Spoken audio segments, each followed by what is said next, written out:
คนดีเทพีเมืองท่าแขน้องอย่าได้แบ่งแยกไว้เป็นแขกบ้านไกลแบกฮักหาน้องมาด้วยความจริงใจอายอยากได้น้องไปเป็นสะใภ้เวียงจันทน์อายบ่ร่ำบ่รวยหน้าตาอายบ่หล่อแต่มาเห็นน้องก็มันเข้าตากรรมการ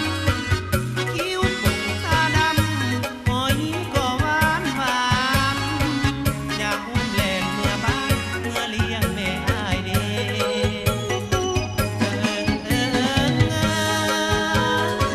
ขอเป็นเคยได้บ่อายบ่รวยบ่หล่อแต่มีความจริงใจถ้าได้แต่งงานกับน้องสามวัย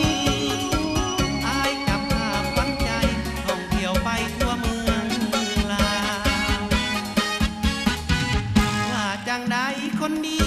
เทพีเมืองไท